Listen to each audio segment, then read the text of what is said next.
தென்னாடுடைய சிவனே போற்றி, எந்நாட்டவர்க்கும் இறைவா போற்றி. 2024 வருடத்தோட ஜூலை மாதம் முடிஞ்சு ஆகஸ்ட் மாதம் தொடங்க போகுது. அதாவது இந்த ஆகஸ்ட் மாதம் அப்படிங்கிறது குரோதி வருடம் ஆடி மாதம் 16ஆம் தேதி வியாழக்கிழமை துவாதிசி திதியில் பிரதோஷத்தன்னைக்கு பிறகுது. ரொம்ப அற்புதமான ஒரு நேரத்தில் இந்த ஆகஸ்ட் மாதம் அப்படிங்கிறது பிறக்குது. ஆகஸ்ட் மாதம் 4ஆம் தேதி ஆடி அமாவாசை, முன்னோர்களுக்கு தர்ப்பணம் செய்யறதுக்கு அற்புதமான ஒரு தினம். மறந்துடாத இதை செஞ்சுருங்க. அதே மாதிரி 26ஆம் தேதி ஆகஸ்ட் மாதம் 26 கிருஷ்ண பகவான் அவதரித்த கிருஷ்ண ஜெயந்தி தினம் அப்படிங்கிறது வருது. 19ஆம் தேதி அன்னைக்கு பௌர்ணமி வருது. அன்றைக்கி தான் ஆவணி அவிட்டம் அப்படிங்கிற ஒரு நல்ல நாள் அப்படிங்கிறதும் வருது. இந்த மாதத்தோட கிரக அமைப்புகள் அப்படின்னு பார்த்தீங்கன்னா, சூரியன் கடகராசியில் இருந்துட்டு 17ஆம் தேதி சிம்ம ராசிக்கு போகிறார். சனி பிரதோஷத்தை அன்னைக்கு போகிறாரு. அதோட செவ்வாய் ரிஷபராசியில் குருவோடு சேர்ந்துக்கிட்டு இருக்கார். குரு அங்கே தான் இருக்க போகிறாரு. புதன் கடகராசியில் வக்கரம் அடைஞ்சிருக்காரு. 13ஆம் தேதி வக்கர நிவர்த்தி அடைகிறாரு. மாத கடைசி 31ஆம் தேதி சிம்மத்துக்கு போகிறாரு. சுக்கிர பகவான் சிம்ம ராசியில் இருந்துக்கிட்டு 26ஆம் தேதி கன்னி ராசிக்கு போகிறாரு. குரு பகவான் ரிஷபத்துலேயும், சனி பகவான் கும்பத்தில் வக்கர நிலையிலையும், ராகு மீனத்திலையும், கேது கன்னி ராசிலையும் இருக்காங்க. இந்த கிரக அமைப்புகள், ராசி மாற்றங்கள் உங்களுக்கு என்னென்ன பலன்களை கொடுக்க போகுது, எதெல்லாம் நீங்கள் செய்யலாம், எதெல்லாம் நீங்கள் செய்யக்கூடாது அப்படிங்கிறத பார்த்துருவோம். போன வீடியோவில் ஆடி மாதம் பலருக்கு சரியில்லை நேரம் அப்படிங்கிறத நாம் சொல்லியிருந்தோம். அதாவது கெட்ட நேரங்கிறது நமக்கு மட்டும் இல்லை, கடவுளுக்கே வந்திருக்கு. ராமபிரானே கெட்ட நேரம் வந்ததால தான் வனவாசம் போனார் அப்படிங்கிறத புரிஞ்சுக்கணும்.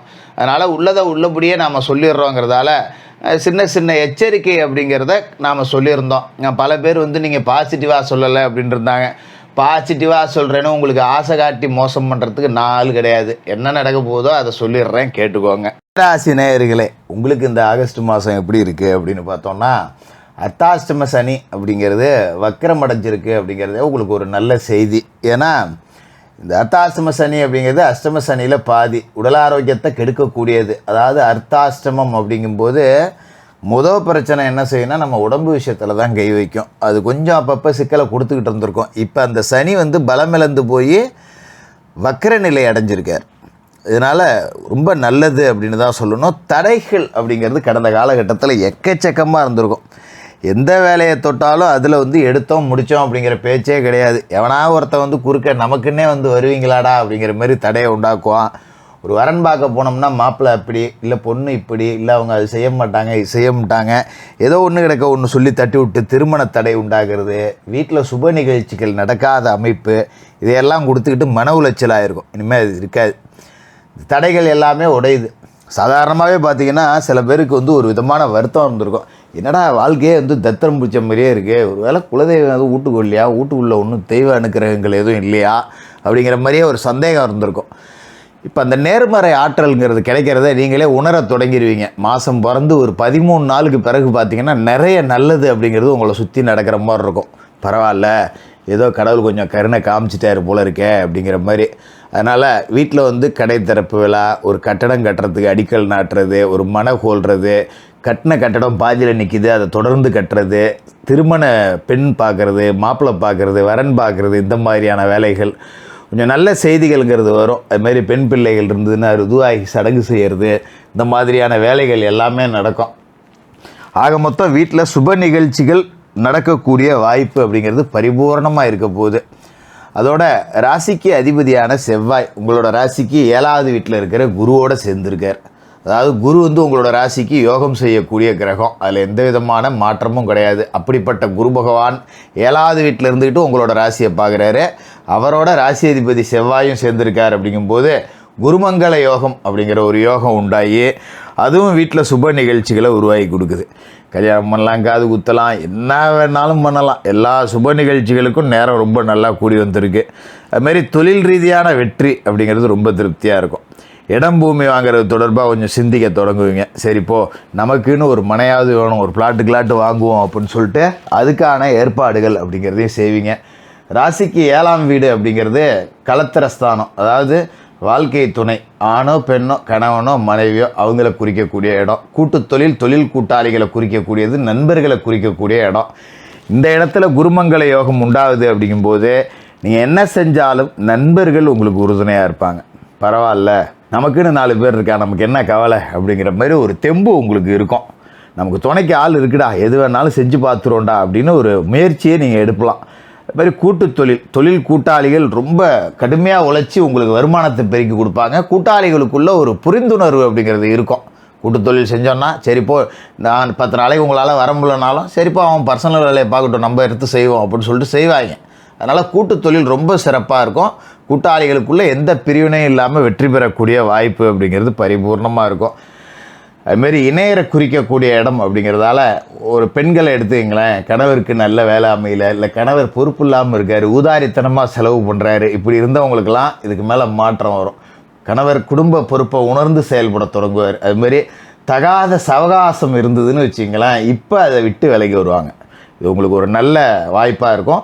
பிரிஞ்சிருந்த கணவன் மனைவி ஒன்று சேரக்கூடிய அமைப்பு அப்படிங்கிறது கூட இருக்குது. ஒரு தகாத சகவாசம், ஒரு தப்பான பெண் பின்னாடி சுற்றிக்கிட்டு இருக்காங்க, இதனால் வீட்டில் அடிதடி சண்டை, ஒரு நிம்மதி இல்லை, பிள்ளைகளை பார்க்கவே எங்களால் கஷ்டமாக இருக்குது, நாங்கள் பண்ணுற எங்களுக்குள்ளே நடக்கிற பிரச்சனைக்கு புள்ளியோ கிடந்து பரிதவிக்குது, இப்படி இருந்தவங்களாம் அதுலேருந்து மீண்டு வந்துடுவாங்க. இதுக்கு மேலே குடும்ப ஒற்றுமை அப்படிங்கிறது நல்லாயிருக்கும். அதுமாரி மனைவி வழியில் ஆண்களுக்கு சொத்து சேர்க்கை கிடைக்கக்கூடிய வாய்ப்பு இருக்குது. ஒரு மாமனார் வீட்டில் ஒரு பாக பிரிவினை நடக்குது, ஏதோ பிள்ளைக்குன்னு பார்த்து ஏதோ கொடுக்குறாங்க அப்படிங்கிற மாதிரி தேடி வரும். நீங்கள் தேடி போகணுன்னு அவசியம் கிடையாது. அந்த மாதிரி மனைவி வழியில் ஒரு சொத்து சேர்க்கை, ஒரு பவுனு கிடைக்கிறது, ஏதோ ஒரு ரூபத்தில் வாய்ப்பு, வருமானம் அப்படிங்கிறது வந்துக்கிட்டே இருக்கும். அதுமாதிரி மனைவி படிச்சிருக்காங்க, வீட்டில் சும்மா இருக்காங்க, ஏதோ ஒரு வேலைக்கு போகணுன்னு நினைக்கிறாங்க அப்படிங்கிறவங்க மனைவிக்கு இப்போ வேலைக்கு முயற்சி செஞ்சிங்கன்னா கிடைக்கும். அப்படி ஒரு யோகா அமைப்பு அப்படிங்கிறதும் இருக்குது. இந்த காலகட்டத்தில் கடகராசியில் புதன் வக்கரம் அடைஞ்சிருக்கார். உங்களோட ராசியை பொறுத்த வரைக்கும் அஷ்டமாதிபதியான புதன் வக்கரம் அடைகிறது அப்படிங்கிறது நல்லது தான். ஒரு எதிர்பார்ப்புகள் ஈடேறக்கூடிய அமைப்பு அப்படிங்கிறது தான். நல்ல சம்பவங்கள் அப்படிங்கிறது நிறைய வீட்டில் நடக்கும். அதே நேரத்தில் லாபஸ்தானத்துக்கும் அதிபதியாக புதன் இருக்கார் அப்படிங்கிறதால கொஞ்சம் காசு பணம் வர்றதில் தாமதமாகும். 13 தேதிக்கு பிறகு புதன் வக்கர நிவர்த்தி அடைகிறார். அந்த 13 தேதிக்கு முன்னாடி காசு வராது. ஒரு தொகை செலவானால் தான் இன்னொரு தொகை வரும். கையில் 10 ரூபான்னு வச்சிருக்கவே முடியாதுங்கிற அமைப்பு. 13ஆம் தேதிக்கு பிறகு புதன் வலுவடைகிறார். அப்படிங்கும்போது ஓரளவுக்கு சிந்தையில் தெளிவு இருக்கும். அடுத்து நாம் என்ன செய்ய போகிறோம், எந்த ஒரு விஷயத்தையுமே யோசித்து முடிவெடுக்க முடியாமல் கடந்திருப்போம். இதை செய்யலாமா, இதை செய்யக்கூடாதா அப்படின்னு. அந்த மாதிரியான இனங்களில் பார்த்திங்கன்னா இதுக்கு மேலே தெளிவான மனநிலையோடு இருப்பீங்க. இதை தான் நாம் செய்யணும், இதை செய்யவே கூடாது அப்படிங்கிற மாதிரி. அது மாதிரி சிம்ம ராசியில் சுக்கிரன் இருக்கார். ராசிக்கு 7க்கும் 12க்கும் அதிபதியான சுக்கிரன் சிம்ம ராசியில் இருக்கார். தொழில்ஸ்தானத்தில் அவர் இருக்கிற நேரத்தில் வாழ்க்கை துணைக்கு வேலை கிடைக்கக்கூடிய அமைப்பு. நான் ஏற்கனவே சொன்னேன் இல்லையா, அதே மாதிரி தான். மனைவிக்கு வேலை கிடைக்க முயற்சி செஞ்சுங்க. ஒரு அதிகாரியை பார்க்குறேன், அரசியல்வாதியை பார்க்குறேன்னா இப்போ பார்க்கலாம், வேலை கிடைக்கும். அதுமாரி வீட்லேயே ஒரு தொழில் செய்யணுங்கிறாங்க, ஏதாவது ஒரு தொழில் வச்சு கொடுக்கலாமா ஜோசியரை அப்படின்னா ஒரு குறுகிய முதலீட்டில் வச்சு கொடுக்கலாம். அது ஒரு லாபத்தை பெருகும், ஒரு உதிரி வருமானம் உங்களுக்கு கிடைக்கும். அதுமாரி பழைய நகையை கொடுத்துட்டு புது நகை வாங்குவீங்க. கொஞ்சம் ஆடை ஆபரண சேர்க்கை அப்படிங்கிறது இருக்குது. அரசியலில் ஒரு ஆர்வம் கிடைக்கும். பொறுப்புகள் தேடி வரும். பொது வாழ்க்கையில் இருக்கிறவங்களுக்கு உயர் பதவிகள் கிடைக்கும். வேலைக்கு போகிற இடத்துல ஊதிய உயர்வு கிடைக்கும். இதான் ரொம்ப முக்கியம். ஏதோ நானும் கச்சேரிக்கு போனேங்கிற கதையாக வேலைக்கு போனவங்களாம் இனிமேல் ஒரு விருப்பத்தோடு வேலைக்கு போவீங்க. பரவாயில்ல, 10 ரூபா சம்பளத்துக்கு என்னத்தரா வேலை செய்கிறதுன்னு நினச்சேன், இப்போ சம்பளம் கூட்டி கொடுத்துருக்காங்க, நம்ம சந்தோஷமாக வேலை செய்வோம் அப்படின்னு சொல்லிட்டு அந்த சக ஊழியர்களோட ஆதரவு, மேலதிகாரிகளோட அனுசரணை அப்படிங்கிறது எல்லாமே உங்களுக்கு கிடைக்கும். அந்த வகையில் இது ஒரு அற்புதத்தை நிகழ்த்தி காட்ட போகிற மாதமாக தான் இருக்க போகுது. குறிப்பாக அர்த்தாஷ்டம சனி அப்படிங்கிறது வக்கரம் அடைஞ்சிருக்கிறது உங்களுக்கு நேர்மறை சக்திகளை பெருக்கி கொடுக்கும். அதோட குரு பகவானோட பார்வை அப்படிங்கிறது ராசியிலே இருக்குது, லாபஸ்தானத்துலேயும் இருக்குது, 3வது வீட்லேயும் இருக்குது. காசு பணம்ங்கிறது வல்லனாலும் கடைசி நேரத்தில் வந்துடும். எந்த ஒரு காரியத்தையுமே காசை வச்சுக்கிட்டு ஆரம்பிக்கணும்னு இல்லை, ஆரம்பித்தா தானாக நடக்கும். 3ல் குரு பார்வை இருக்கும்போது சகோதரர்களோட ஆதரவு அப்படிங்கிறது ரொம்ப நல்லாவே இருக்கும். மொத்தத்தில் பல அற்புதங்களை நிகழ்த்தி காட்ட போகிற ஒரு மாதம். வாழ்க்கையோட ஒரு ஸ்டெப்பு முன்னேற்றத்தையாக இந்த மாதத்தில் நீங்கள் எடுத்து வச்சிருவீங்கிறத உறுதியாக சொல்லலாம். தினமும் குளித்து முழிவிட்டு முருகப்பெருமானை மனசார வணங்கிட்டு உங்களோட வேலைகளை தொடங்குங்க. சனிக்கிழமையில் சனி பகவானுக்கு தீபம் ஏற்றுங்க, அனுமன் வழிபாடு செய்யுங்க. மாற்றுத்திறனாளிகள், வயதில் முதியவர்களுக்கு உங்களால் முடிஞ்ச உதவிகள் செய்யுங்க. இந்த ஆகஸ்ட் மாதம் அற்புதமான மாதமாக இருக்கும். விருச்சிக ராசிக்காரர்களுக்கு வாழ்த்துக்கள்.